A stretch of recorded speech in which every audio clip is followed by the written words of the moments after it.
from Aylesbury say that he's been sent home to die without proper treatment. Allan Sheppard was diagnosed with motor neuron disease, but his family believe it's Lyme disease caused by ticks.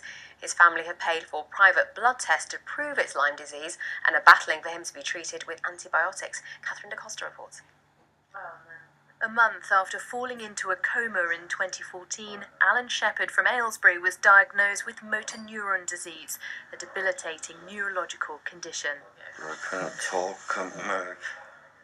That whole bit of it all. It was really devastating. We didn't know what to think. It didn't add up. None of it added up. That someone could walk into hospital and the next being paralysed and then on a ventilator. Then Allan developed a bullseye-shaped rash on his leg. A few months later, their pet dog died from Lyme disease. She picked up Lyme disease from her garden because she had ticks on her, and then all these pieces come together that it was Lyme disease. But the doctors didn't really know about Lyme disease in the ICU. They did a test, it was negative. Lyme disease is a bacterial infection passed on from ticks. It can be treated with antibiotics if caught early, but if treatment's delayed or the disease is misdiagnosed, it can lead to serious long-term problems. Simone and her mum spent £2,000 on private blood tests in Germany. The results came back positive for Lyme disease. Allan's doctors agreed to put him on antibiotic treatment for a fortnight. His family says that's when his movements started to return. After they'd seen he was regaining movements, they said, it's all in your head and we won't give you no more treatment. And then they didn't want to talk about it no more. They just said, you've got MMD and that is the end of it. Those in charge of Allan's care said they were unable to comment on his specific case. Instead, they referred us to NHS guidelines, which include that patients with the bullseye rash should be treated with antibiotics and that early treatment is important to prevent the spread of the disease. Simone's still fighting to get her dad's case re-examined and says she's prepared to raise thousands of pounds for private treatment if necessary. Catherine DaCosta, BBC South Today.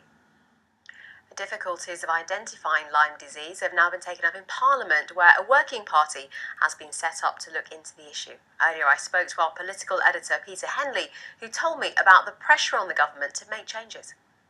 There have been some big campaigns in recent months, including protests outside Parliament, and the government has been taking some action. The Health Secretary's commissioned a university study to pull together all the available evidence.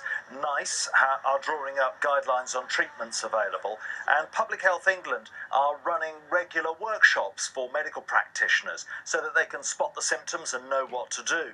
And a group of MPs has been putting on pressure inside Parliament, including this question at Prime Minister's Questions.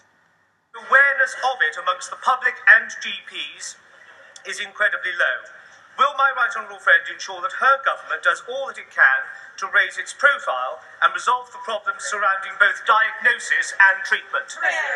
And this was the Prime Minister's reply.